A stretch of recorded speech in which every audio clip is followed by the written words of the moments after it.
Thank you very much. The challenge for a keynote speaker, first talk of the day, we have to wake you up, right? And also maybe shake things up a little bit. The idea to try to look at some of the problems that we face on a day-to-day basis from a different angle, a different perspective. So I'm going to take some of the problems that we're all wrestling with on everyday basis, take a step back, take a step underneath, look at it from behind, okay, maybe challenge us to think about the problems we've been facing and the places where we might get stuck and think about it in a different way, and maybe that will help us see a new way forward. And again, so part of what we're going to look at is what I'm going to call layers of innovation. I'll show you what I mean on that in a minute. The bottom line is sort of how are we going to survive as analog and mixed signal players in what is undoubtedly a digital world. My kids keep telling me it's a digital world, so I have to believe them. So first, we have Moore's law. Again, the classic digital situation, and that creates an oversimplified story of where innovation and advance comes from in our industry.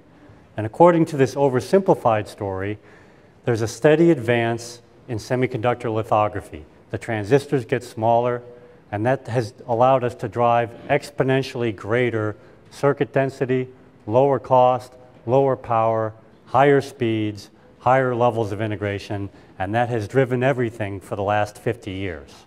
Okay? And there are certain truths in that. It's very simple, so the press can grab that and run with it. Okay? The different high-level CEOs can grab that and run with it because it's very simple, right? We like to keep things simple for our CEOs.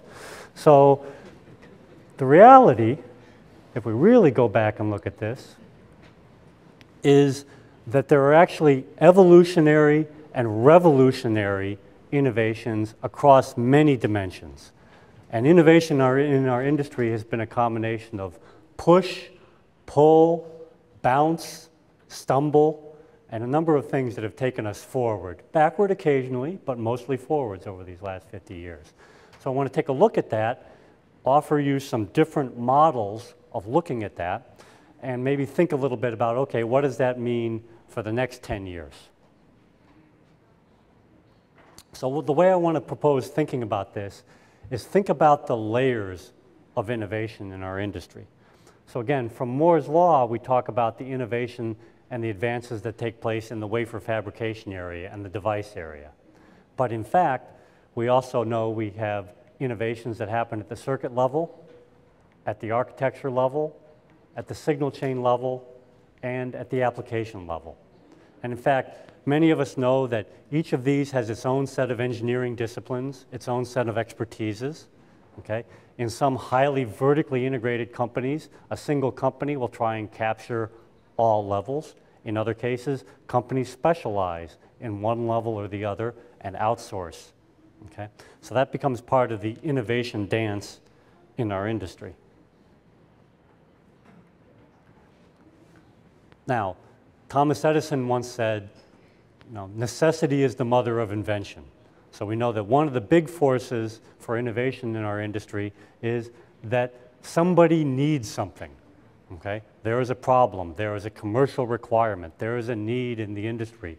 I need better health care, so I need an instrument that can do diagnostics. And I'd like to do that without having to open the patient up through surgery.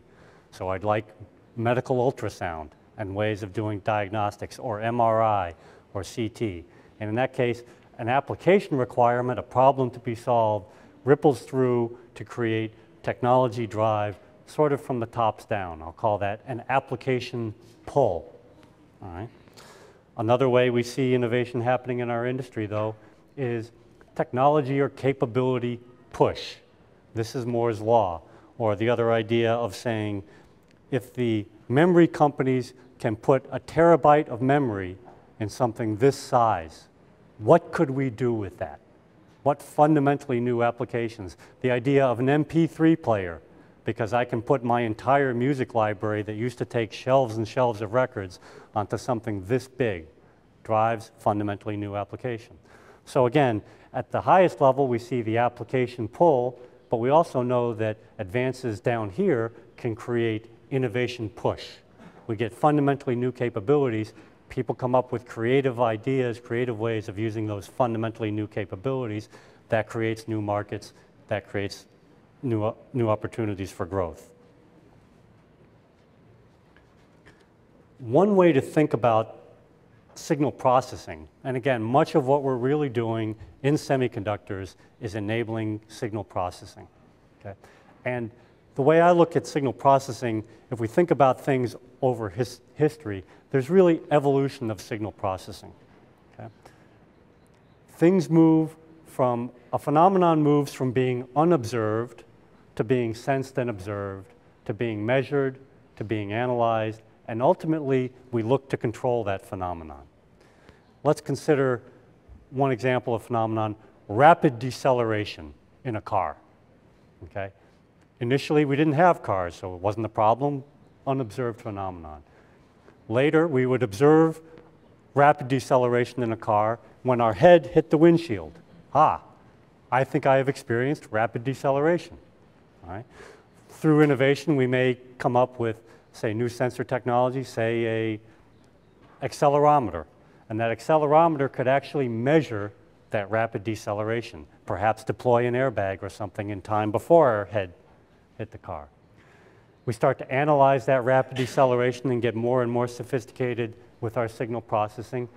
Ultimately, we may want to control that rapid deceleration, detect and analyze it early enough to take action so that we don't actually have the accident.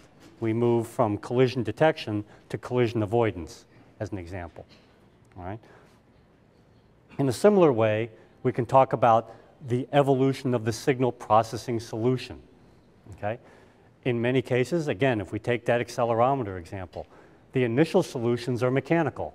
It's a ball bearing sitting in a socket, and when there's rapid enough deceleration, the ball bearing will move out of the socket, create a contact, and detect deceleration.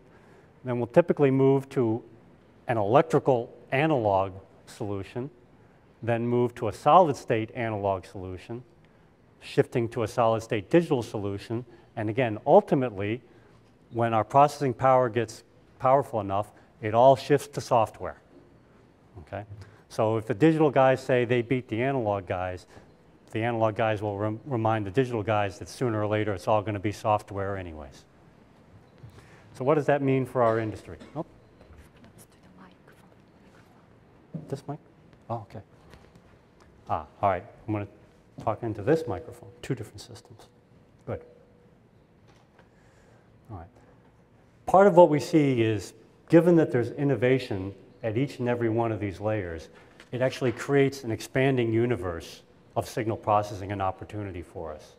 So where some analysts or some businessmen may get very concerned about digital replacing analog and that reducing the analog opportunity, in fact, I would suggest to you that for every application where digital replaces analog, there are 5 new analog applications emerging.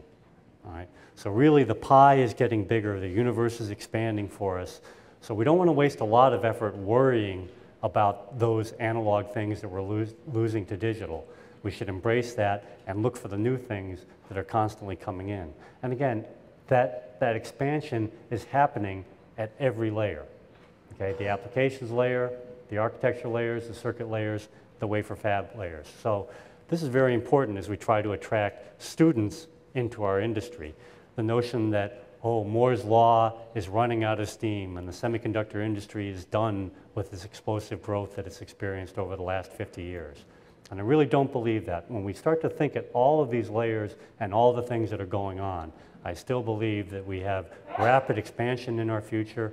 Double-digit growth can be here. We just need to keep our eyes open and watch for where it's coming from. So let's take some more examples.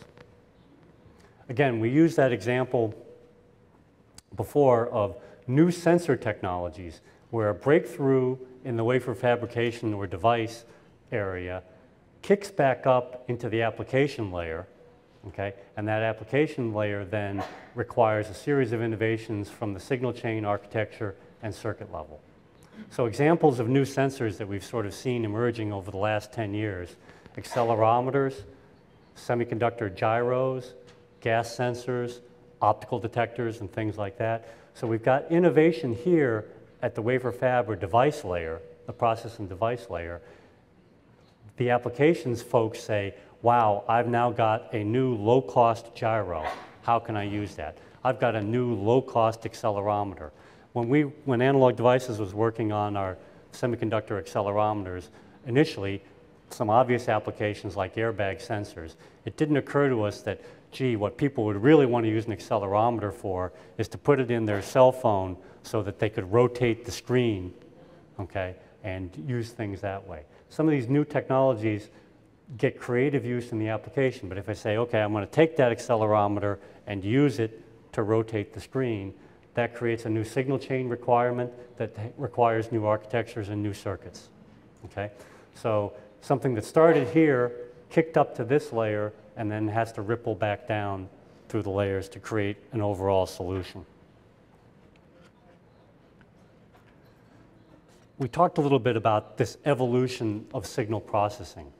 And another thing I want to challenge you to think a little bit about is, I might suggest to you that over the last decade, or even 20 years, we've started to see a shift in some of the signal processing emphasis.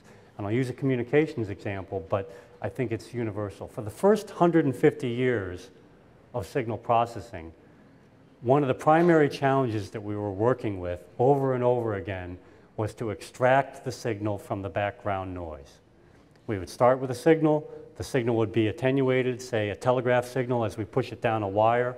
And the farther we go, the weaker that signal gets until I'm struggling to extract that signal from the background noise.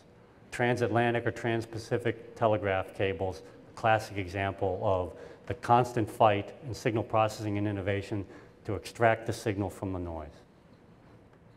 The new era, increasingly, the challenge we have with signal processing is actually to extract our signal of interest from dense traffic of other signals, other interferers, okay? So it's not just about losing the signal in the background noise. I now have to find my signal in a crowd of other signals, okay? Here in Korea, the easy metaphor is with transportation, okay? 150 years ago, the challenge would be to get your horse and cart, say, from one side of Seoul to the other. Rocky roads, difficult travel, things like that. Today, the challenge in getting from one side of Seoul to the other, you've got a car, the car can do it very quickly. You have to navigate that with the millions of other cars that are on that same highway. It's really a problem of traffic, okay? So I think Korea is an excellent place for signal processing engineers to learn that the challenge is handling your signal in traffic, all right? So really, that's our new signal processing problem that introduces requirements for innovation at the circuit, architecture, system, and signal chain level. So many years ago, a brilliant professor, Claude Shannon, working at Bell Labs, described the fundamental physical limitation of how much information a given channel could carry. Okay? And the dimensions that he said that limited how much information a channel could carry were the the bandwidth of the channel and the dynamic range available in the channel. And it suggests to you that really those are the two fundamental dimensions of all signal processing, not just communications. We think about it for image signal processing, a number of other situations. And I call this sort of Shannon's box, or the dimensions of our signal processing pipeline, all right? And really, much of what innovation has been about as we go to more and more advanced signal processing is about moving the walls of this box, okay? Give me more dynamic range. Give me more usable bandwidth, okay? And again, dynamic range, bandwidth is, say, 20 kilohertz, megahertz, gigahertz. We're very familiar with that with broadband, and the idea that more bandwidth lets me put more bits down the channel. But this dynamic range is also very, very important for us. The dynamic range is the difference between the largest signal that we can effectively capture and the smallest signal that we can effectively detect. Okay? And again, in many cases now, this idea in heavy traffic of detecting a very small signal in the presence of a very large signal is increasingly the challenge that we face with our signal processing. Now, the thing that I haven't shown on this slide, which is very, very important for us now, is the invisible third dimension, okay, coming out of the board. And I'm going to suggest to you that the third dimension for our Shannon's box, our signal processing box, is going to be power. All right, now, you can equate power with cost, physical size. All of those things are essentially one element. They're very tightly correlated to each other. And as we talk about being green, as we talk about being portable, as we talk about ultimately what the limit we can achieve on these things in our signal processing, it's going to be power. If we go and talk to Intel right now and the Pentium and how many processors they can put on the chip, it's not about the density anymore. It's about how they get the power out of that chip. So increasingly, at each of those layers of innovation, the fundamental problem that we're facing after we've solved the dynamic range and bandwidth problems is to figure out how to do it all for less power, lower price. So again, part of our signal chain challenge is to make that box bigger. I want to push more data down a given amount of spectrum. I want to get more resolution out of my picture. I've got a digital X-ray. Is that a smudge or is that a tumor? It's about bandwidth and dynamic range. Okay? So I've got an application requirement that says, give me more performance, give me more bandwidth, give me more dynamic range. How can I achieve that through innovation in the signal chain, innovation in the architecture, innovation in the circuit? Okay? And similarly, as I come up with breakthroughs in my circuits, I'm asking, can I use that new technique to give me more bandwidth, more dynamic range, or lower power for a given solution? So again, I've got this dance of pull from the application to get me more dynamic range, a bigger, more bandwidth, a bigger pipeline, and innovation at each of these layers, from wafer fab to circuit to architecture to signal chain, to come up with entirely new architectures to solve that problem. In the data converter space, for example, one way we have of plotting these things, thinking of now about dynamic range, dynamic range here in terms of bits of resolution, higher dynamic range, bandwidth here in terms of sampling rate. And one of the things we look at is how the different applications require a different size and shape of that signal processing box. Okay? So at the extreme, you've got fiber optic communications that need tens of gigahertz worth of bandwidth, okay? But relatively modest dynamic range, okay? 6 to 8 bits in many cases. At the other extreme, you've got something like a wayscale, very, very low bandwidth, essentially a DC signal, but I'd like 24 bits or more of dynamic range.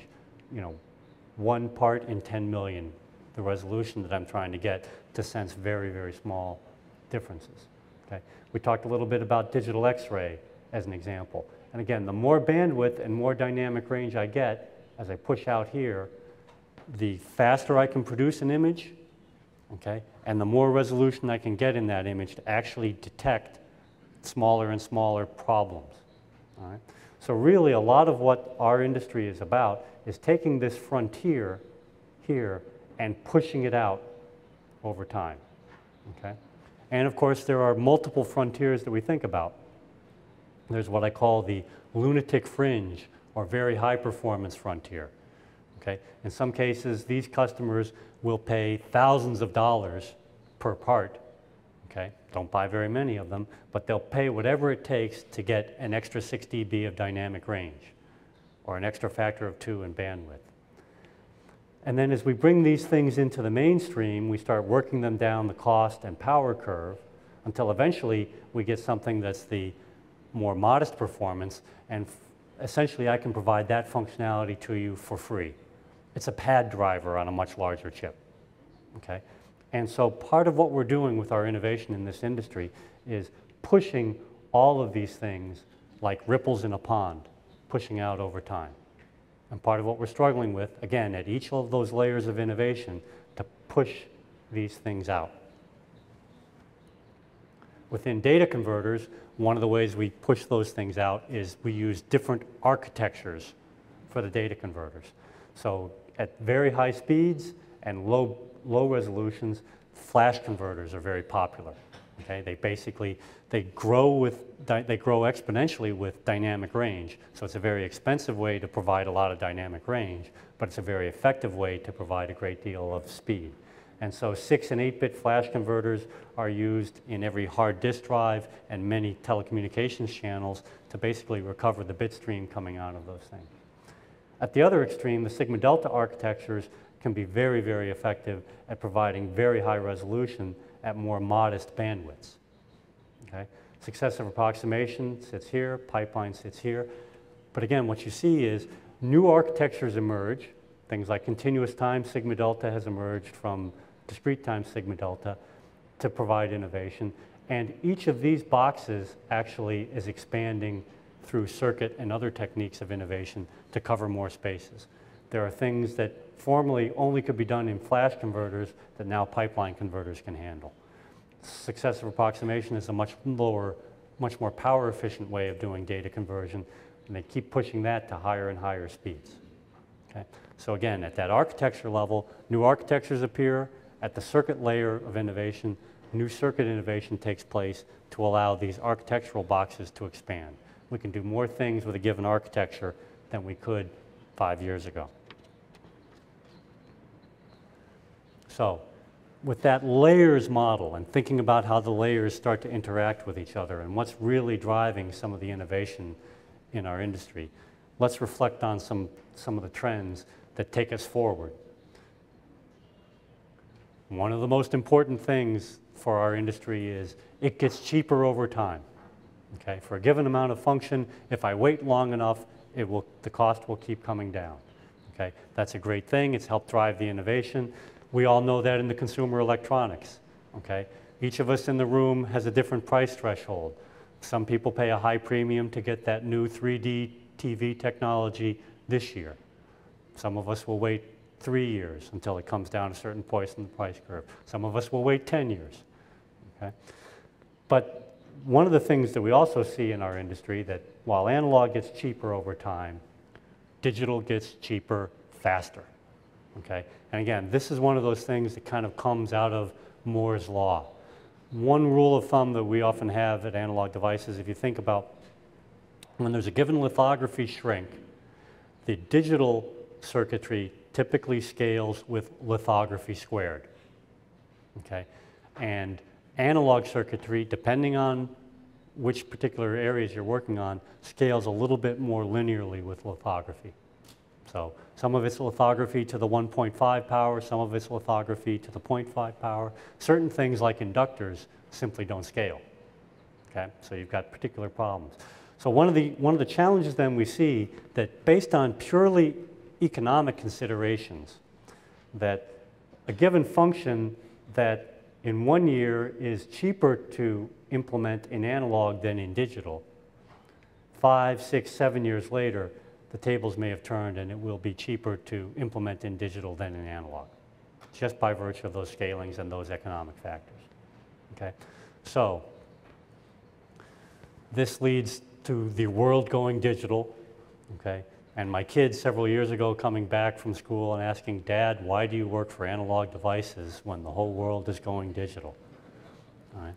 So having to come up with a clever answer for your kid, let's talk a little bit about what's really happening to us in the analog world. Again, part of what we're doing, let's use a communications example.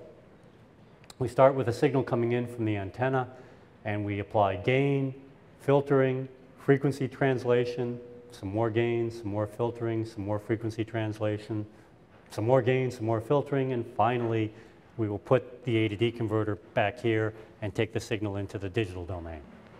Okay? One of the fundamental things, though, we say is, well, wait a minute, that was the effective way to do it in 1985, but in 1995, I'd actually rather do this processing in the digital domain. I'd rather take these analog filters and replace them with digital filters because I can do that for lower cost, lower power, more integration. So basically, I have to take the A to D converter forward towards the antenna. All right? The interesting thing that happens when we do that, though, is the mixed signal circuitry that we have left becomes much higher performance. Okay? So where we started here, this A to D converter may have been that low performance commodity product. If I bring my A to D converter forward here or here, it's a much higher performance product. I need much more innovation to realize that function. Okay. So let's take a graphic example now in the cell phone industry. So back in 1990, where the main cellular technology was the 2G cellular technology, things like GSM with a 200 kilohertz bandwidth. And again, the signal chain solution we had back then was multiple down conversions to a fairly simple A to D converter. And that allowed us in the RF and analog processing, we would filter and eliminate all of these other signals so that by the time we came to the A to D converter, the A to D converter's problem was simply to recover this signal here. Okay? And we could do that with a 13-bit, 270 kilosample per second A to D converter. Very simple, very straightforward. As we moved, sort of 10 years later, into the 3G situations with wideband CDMA, we also moved into multi-carrier radios. So the radio now, rather than zooming in on simply one phone call, it wanted to digitize a significant chunk of the entire cellular band. Okay? Bring the multiple calls in and let the digital system separate each call, provide that filtering, extract the call, demodulate the call, because some of these calls were still GSM calls. Some of these calls were 1 megahertz CDMA calls. Some of the calls were 5 megahertz CDMA calls. Okay? For these systems in 1990 now, we eliminated a bunch of that digital analog filtering, shifted it into the digital domain, but now, instead of a 13-bit, 270 kilosample per second converter, we've now got a 14-bit, 125 megasample per second converter. You can sort of see it's been about pushing that dynamic range and bandwidth out to bring much more signal into the digital domain. We've increased the size of that pipeline. As we talk about 2010 and 4G, we're now trying to digitize an even greater chunk of the bandwidth.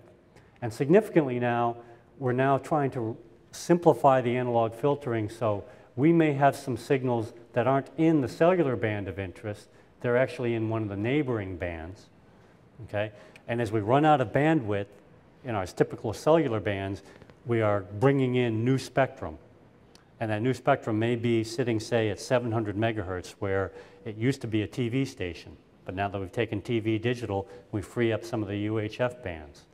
But those bands have some very nasty users in the neighboring channels, okay, creating very strong interferers. That forces the dynamic range up from 14 bits to 16 bits, and we've now doubled our digitizing bandwidth again. Okay? So moving from these advanced architectures about bringing more and more of the signal into the digital domain. Okay? And obviously, because of Moore's law, the digital domain has gotten much faster. They've got much more appetite for signal. Okay? The processors are running much faster. The FPGAs are running much faster, so they can process a lot more data. There's a lot more appetite in the digital domain. For those of us in the mixed signal domain, the huge challenge is to feed that exponentially growing appetite of the digital domain. Okay? They can only do something smart if we give them the information for it. Okay?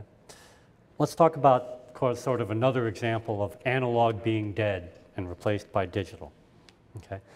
So, and this is another case, I think, of these layers of innovation creating some interesting twists. So let's think about audio recording, and some of you in the room look old enough to remember this, that we used to have a mechanical means of storing audio, okay, that by the vibration of the grooves in this disc and a mechanical way of playing back. Okay, so again, this evolution of signal processing, we went from a mechanical mechanism to an analog storage and playback and some analog electronics in there. And we moved from a mechanical to an electronic storage now with the tape player and putting that down. And eventually it moves to digital. Now the interesting thing about this evolution is the initial step in many cases was pretty much what I'll call replacement technology. Okay? The signal chain looked very similar between this and this. We've just replaced a bunch of the analog functions with digital. Okay? But the business model remained largely the same. I went from going to the record store to buying a record to going to the record store and buying a CD. And I brought the record home and played it on my turntable, or I brought the CD home and played it on my CD player. Okay? But the business model was still the same. But the interesting thing that happens for us, and something for us to be very aware of the industry, because it's not just consumer, it's all aspects of the industry, medical, industrial, green electronics, that while the initial step may be a simple replacement technology, some very interesting things happen. Once we got this into the digital domain, it sort of started running away from us. To now, nobody goes to the record store anymore. The record stores are all closing down. The medium is now all a virtual medium. And in fact, there was a generation that now didn't know what a record was, but now the new generation doesn't even know what a record store is anymore. Okay? The idea that there is a physical representation of your music is completely foreign to this newest generation. Okay? So the whole business model has changed around. The recording industry has changed around. Okay? So I think it's important for us to think about that as technologists and also as business leaders, that while the initial step may be a straight replacement, okay, after that, once you've done that replacement, in many ways, a whole bunch of other things fundamentally start to change on us. And that ripples through the innovation at all of those different layers. So again, if we try to take that picture and apply it to this model of the layers of innovation stack, we see that initially we really left the application the same. It was about playback of music, okay? But what we had is a replacement of analog circuits with digital circuits, some adjustments of the architecture, some adjustments of the signal chain, okay? But then after we rippled that through and established it as a new signal chain, ultimately that signal chain kicked back up and triggered a whole bunch of innovation in the fundamental applications. All right? So again, one of the interesting things as we start to talk about some of the trends or phenomenon each of you may be seeing in your industries and where some of the innovations are coming from, you start to try and draw that as the map. And is this triggering innovations rippling down? Is it triggering innovations rippling back up? Okay? And usually it's both. And trying to spot what might come next or what dislocation might come next is one of the key things for us in our industry to try to figure out. Okay.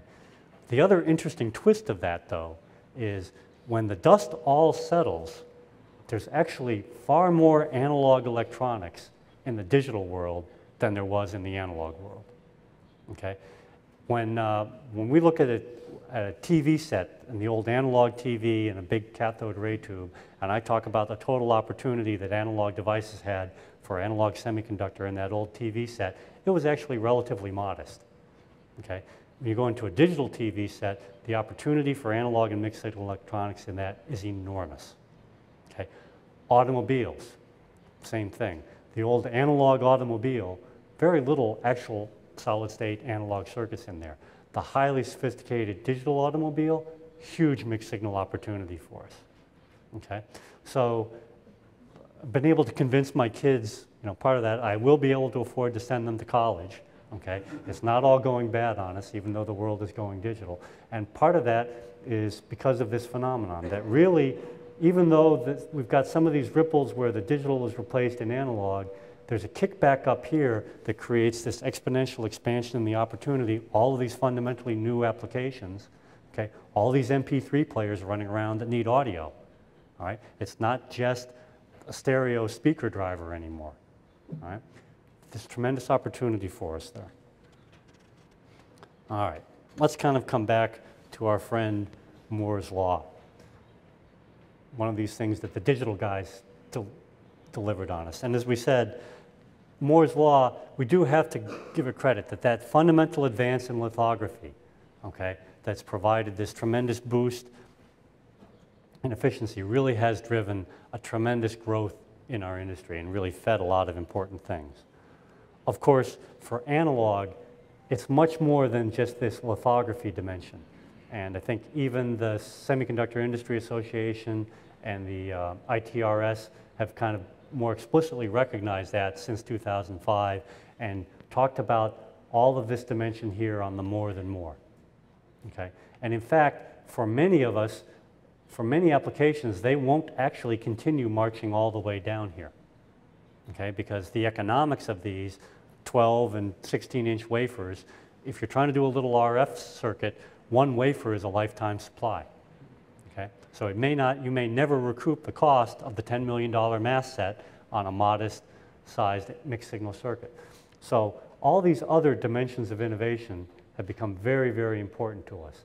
And again, created this exponential growth in the industry with these new sensors and actuators delivering power to the load. Because at the end of the day, the real world is analog, and if we need to get some real work done, we're going to have to deliver some power to the load.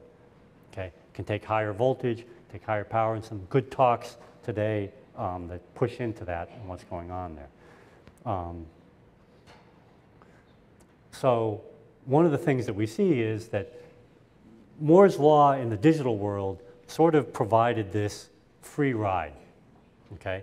That you could take a lot of the same circuits and same architectures, cut a new mask set, port them to the new lithography, and it got cheaper, faster, smaller, and more integrated. It was a wonderful thing, all right? For analog, the free ride ended at about 0.35 micron, okay? The party was over. So part of the challenge there is that somewhere between 0.5 micron and 0.35 micron, we started losing supply voltage with every step in the lithography. And the digital guys didn't care because they were just pushing ones and zeros around. Although now they care. They've actually pushed this damn voltage so small that they can't tell their ones from their zeros anymore. So those of us in the mixed signal domain are laughing because the digital guys are finally having a dynamic range problem that we've been suffering with for 50 years. Okay? But this reduced supply voltage started to become a challenge for us. The transistors are losing their gain. They leak. When you turn it off, it's not really off. Okay? The bipolar guys are getting a laugh now because we have gate currents. So all of those of us that lived with bipolars and remembered the concept of beta, okay, are getting a laugh now on this CMOS generation because some of the techniques for beta cancellation are coming back into CMOS. 1 over F noise increases. So again, there's a cost for us in the analog domain. Okay? As we said, the analog circuits don't scale as aggressively as digital, so the cost per function may actually go up in the analog domain. Okay? And in signal-to-noise ratio limited circuits, the capacitance has to scale with the voltage squared. So if I cut my signal swing in half to maintain a given signal-to-noise ratio, I actually have to increase the capacitance by 4x. All right? So I'm actually spend more power in a signal-to-noise ratio limited circuit. So again, the ride isn't free. But what that's driven is, as we do really want to take advantage of this deeper lithography in many cases, and that's forced innovation. Okay, so at the circuit level, we've moved from differential circuits to symmetric circuits because we've lost the headroom. We can't provide a tail current anymore in many cases. We've had some great innovations in low headroom amplifiers, and people are moving to subthreshold design. Exceptionally low power for things like hearing aids and watches now are applied in a number of different other applications. At the architecture level, we're applying oversampling more often because the circuits are fast, so you can oversample to get dynamic range. Okay? Continuous time sigma delta doesn't have switches. Okay? So we solve the problem of the headroom of the switches. Interleaving architectures. I get a lot of transistors, so I can do parallel architectures and interleave for advance. More parallelism, more digitally assisted analog. Okay? So again, advance here creates new challenges. We have to work those challenges up the signal chain to realize that advantage. Okay? Finally, a word or two on integration. The single most irresistible force in our industry, the magic that kind of makes everything better. And again, tremendous rewards for integration. We get smaller size. We save package pins, which saves us money. We get rid of interfaces. That saves us area. That saves us power. It makes things faster because those interfaces, chip to chip, were often the bottlenecks on speed, okay? And by putting it all together, it allows system optimization because we know exactly how these two blocks are going to interface with one another. We can cheat, we can cut corners, we know exactly what we're doing, and we can realize all kinds of efficiencies. And for the 50 years in our industry, it has been a tremendously important factor. It has really driven so much of the innovation, so much of the economic opportunity. Of course, I think those of us in the mixed signal world know that there is a price for each one of these things, okay? So while it allows system optimization, the smaller size, but we can no longer independently optimize the process. Okay, if you're going to put the driver amplifier on the same process as the memory, on the same process as the big digital processor, each of those things had separately optimized processes before. I now have to compromise that, okay? Or produce a superset process that's fundamentally more expensive, okay? I do save package pins, but now I've put my sensitive RF block right next to a large digital processor, and the opportunity for interference between these things is significantly greater. I've saved my interface overhead, but my IC is much more complicated. The number of power supplies I may have running around on each given IC is much greater than it was before. Okay? Now the opportunity for ESD problems, latch up, and other systems with those domains interacting with each other is significantly greater. Okay?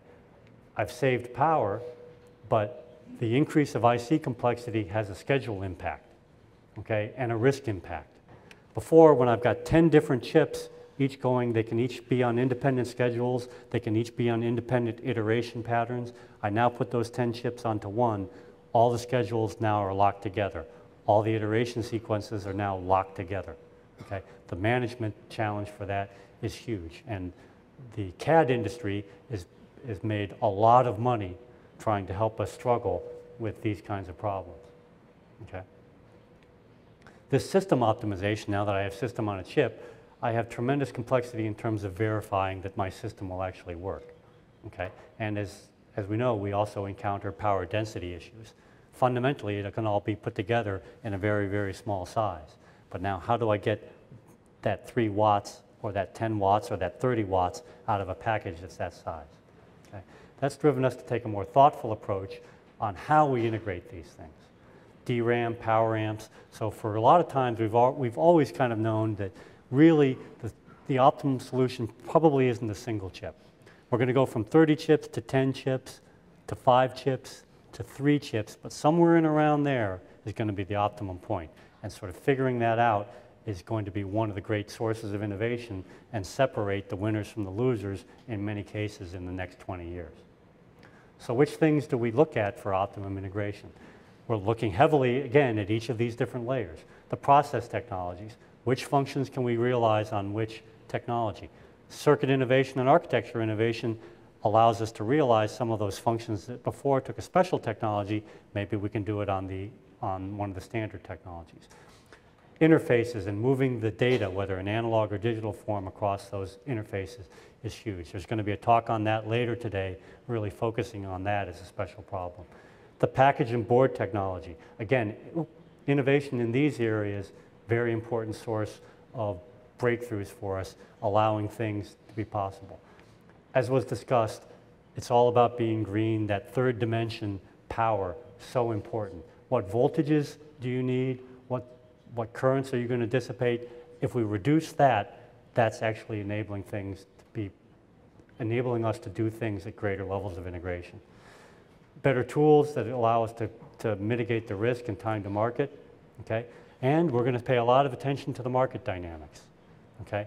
If the market volume is relatively small, it's very difficult to recoup the huge multi-million-dollar investment taken to go to SoC integration, and a multi-chip solution is going to be more effective. In many cases, I can put that in a very small package and realize the density I'm looking for, but I don't necessarily want to put it all on one big 65 or 45 nanometer chip. Okay? So in summary, some of the things that we kicked around. It's not just Moore's Law. You think about these layers of innovation, there are many forces driving that innovation within our industry.